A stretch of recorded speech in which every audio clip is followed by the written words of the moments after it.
All right, let's jump right into this explainer. You've probably seen the headlines floating around lately, right? The AI bubble is popping. It's all just hype. The easy money is drying up. Well, what if I told you that everyone laughing at hallucinating chatbots is completely missing the real story?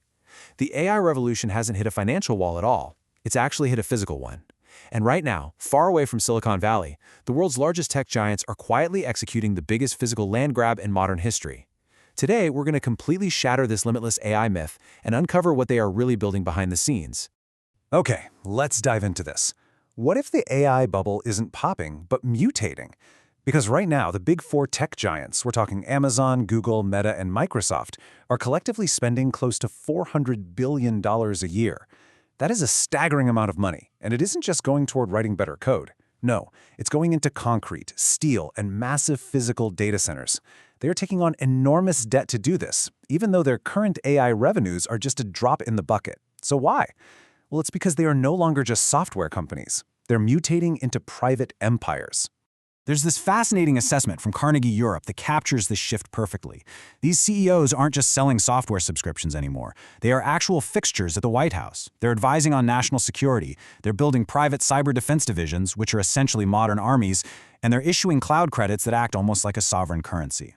They've shifted from being mere product vendors to foundational, sovereign powers that are actively shaping the global order. Which brings us to the next point, the invisible B2B revolution. So why spend trillions of dollars to become a sovereign infrastructure provider? Well, because there is a massive, completely invisible revolution happening right under our noses. There is this huge disconnect right now between public perception and reality. We look at generic chatbots writing bad poetry and think, oh, the hype was totally fake. But that's just the weightless illusion. The brutal, highly lucrative reality is happening entirely in the B2B or business-to-business sector. Capital is fleeing those consumer gimmicks and pouring into specialized AI that literally greases the entire global supply chain. I mean, the numbers driving this are just wild. Through multi-agent orchestration, which is basically where teams of AI agents autonomously collaborate on complex workflows, we are seeing 30 to 50% efficiency boosts. The logistics AI market alone hit $12 billion in 2026, and it's slashing waste and routing trucks so efficiently that it cuts costs by a third. Over in biotech, AI is designing actual drug compounds and projecting a 10% operating profit boost. This specialized AI doesn't replace the warehouse worker, it adds an invisible layer of supreme efficiency. And whoever owns the servers running these massive systems basically holds the keys to the future economy. But there's a catch. We are hitting the physics wall. And this brilliantly illustrates the massive barrier to their grand vision. You cannot run a global AI brain without power. Lots of it. Consider this. A single complex prompt to ChatGPT burns about 10 times more energy than a standard Google search. 10 times. That's the equivalent of leaving an LED bulb on for 20 minutes just for one answer. Now multiply that by 2.5 billion daily queries, and you quickly realize the tech industry has slammed face first into a physical limit. And look at the geographic concentration of this massive power draw. Out of roughly 11,000 active data centers globally in 2026, the United States completely dominates the board, with around 4,000 facilities. That leaves the UK, Germany, China, and France trailing far, far behind. But cooling and powering these thousands of American hubs is currently pushing the US public energy grid to its absolute breaking point. To put this scale into perspective, Goldman Sachs notes that data centers already consume up to 2% of the entire world's electricity. By 2030, that demand is projected to skyrocket by 160%. Let me translate that into real-world terms for you. That is the exact equivalent of adding an entire second Germany to the global energy grid in just 6 years. And frankly, renewables simply aren't constant enough to carry that kind of load. Because of this massive strain, the grid is already buckling. Right now, a staggering 50% of US data center projects in major hubs are delayed or just quietly canceled. But here is the absolutely critical takeaway. This isn't happening because AI companies ran out of cash. Not at all. They still plan to spend $7 trillion. They are delayed because they're stuck in a massive 2,600 gigawatt traffic jam just waiting to connect to public grid electricity. That backlog is as big as the entire US power system itself. Which leads us to their next move, the nuclear power play. So what does a tech giant with bottomless pockets do when public infrastructure completely fails them? they bypass it entirely. Think about it. Just a few years ago, in 2019, tech companies rented power from the public grid just like everyone else.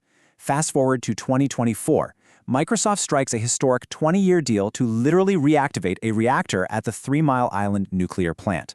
They secured enough exclusive power for 800,000 homes solely for their own AI. And looking ahead to 2030, they aim to deploy their own proprietary small modular reactors. They are actively moving completely off-grid. And it's not just Microsoft. Everyone is scrambling for a piece of the nuclear pie. Amazon signed a $650 million deal in Pennsylvania, though federal regulators blocked them from diverting that power, neutrally citing risks of community blackouts and higher public bills. Google is heavily investing in their own next-gen small modular reactors. And Meta? Well, Mark Zuckerberg's nuclear AI plan was literally thwarted by a rare species of bees found at their proposed site. But despite the immense regulatory and environmental pushback they face, their unified goal remains crystal clear: total independence from a vulnerable public infrastructure. Now, let's look at a slightly darker angle: weaponizing energy scarcity. You might look at all these grid delays and think, wow, big tech is really struggling. But what if this bottleneck is actually their greatest weapon? Here is how they are weaponizing scarcity. Step 1. They build massive, energy-hungry AI models that completely exhaust the public grid's capacity. Step 2. While everyone else is stuck in line, they use their billions to secure private, exclusive nuclear energy contracts. The result? Venture-backed startup competitors are completely starved out. A startup might have a brilliant algorithm, but without the electricity to run it, they are trapped. So the crucial point here is that we are witnessing the birth of the digital landlord. Startups will soon be forced to rent compute power from big tech, simply because big tech are the only ones with the electricity to turn the servers on. Think back to the gold rush, right? The real fortunes weren't made by the miners digging for gold. They were made by the barons who controlled the tools, the land, and the railroads. Big tech is doing the exact same thing today, positioning themselves directly beneath the future economy so they can charge rent on every single digital transaction. Let's wrap this up with our final section: the private infrastructure empire. When you pull all these threads together, the hidden B2B revolution, the physics wall, and this massive nuclear pivot, a pretty clear picture emerges. The idea that the AI bubble is bursting is just a smokescreen. Sure, the weak, speculative companies making novelty chatbots will wash away, but what remains will be the fundamental infrastructure of the modern world, concentrated entirely in the hands of a few private empires. We aren't going to remember this era for the novelty of talking machines. We're going to remember it as the exact moment a handful of corporations secured undeniable control over compute, energy, and digital sovereignty. Which leaves us with one final, very provocative question to chew on. As these tech titans build out their sovereign clouds, powered by their own private nuclear reactors, all while the public grid buckles under the weight, when the grid finally goes down, who really holds the power?